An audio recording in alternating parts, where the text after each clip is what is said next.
For the last number of years, we've been told that record pressing plants working over capacity has been the main reason for delays in the vinyl community. But is there another reason that we're not talking about? So over the last while, I've kind of heard a few different things and I started to sort of piece it together as far as what are some of the other issues that are causing delays in record pressing. I mean, we've always known that pressing plants are working over capacity. There's a lot of issues when a big artist like Adele or Taylor Swift puts out something that a lot of them have to stop production on everything else and just focus on those. But there's something else that is also causing an issue that we're really not talking about. A while back I was watching this video with Chad Kessam from Acoustic Sounds. He was discussing a John Coltrane reissue that he was working on. It was a record that he had reissued about 7 years ago. He said something along the lines of, "We have pressed records for all of the jackets that we have left over. Once we have the rest of the jackets in hand, we'll press the rest of them. It's a 6 to 12 month waiting period for the jackets." It's kind of like, that's a long time to wait for jackets. And I started to kind of piece this together, and I had also been watching an interview with Joe Harley from Blue Note. He was discussing some tone poets that had been delayed because of packaging. And what do you know?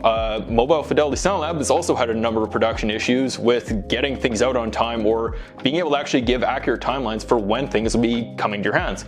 So what gives? All these releases have in common. They use the Stoughton Printing Company to produce their jackets. If you've been around vinyl for a while, you've probably heard that name. They've kind of become the best company as far as putting out premium quality record packaging. The work they do is absolutely gorgeous. If you look at their releases, they are stunning. I mean, just beautiful attention to detail, such a nice tribute to printing and record packaging from the 50s, 60s, and 70s, but with such a nice modern touch, such fine printing. The colors are just spectacular. The finishes, everything about these screams premium. They are amazing, but you're paying the price for it. These generally do cost more money, not only because they're audiophile pressings, but because the packaging costs that much more. This really started to get me thinking, does record packaging really matter?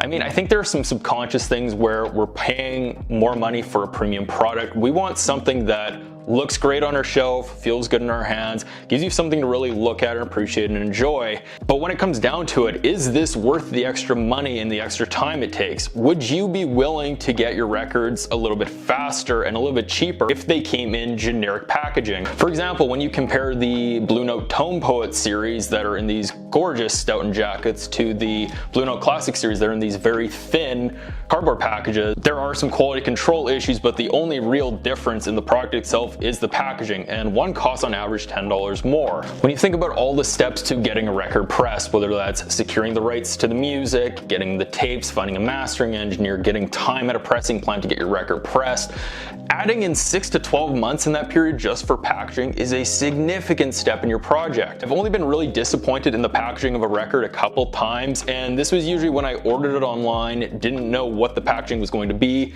and paid a price where I assumed it was going to be a little bit nicer. Outside of that, when you're buying in person, I think that it's a nice bonus if the packaging's nice, and maybe you're willing to spend a couple dollars more for that premium packaging, but outside of that, does it really matter? Or are there ways that record labels could do a better job of making you feel like you're getting a great product without necessarily having to spend the time and money on really deluxe packaging? For example, I recently picked up this awesome City Pop compilation from Light in the Attic Records. The packaging is very simple, but they've done a lot to make me feel like I'm getting a cool product. Put on this kind of like fake obi strip that looks like an umbrella. It's in a single pocket cardboard jacket, but instead of just having generic white on the inside, they've put kind of these neat palm trees.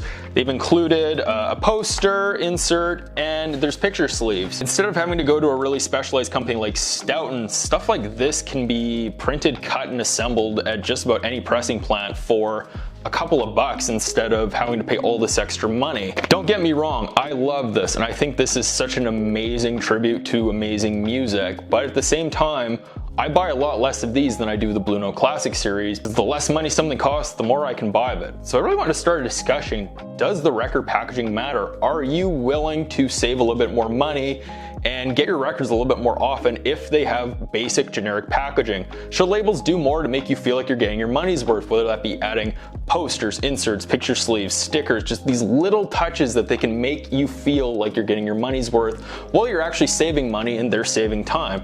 So what do you think about it? Let me know what you think down below. Thanks for watching.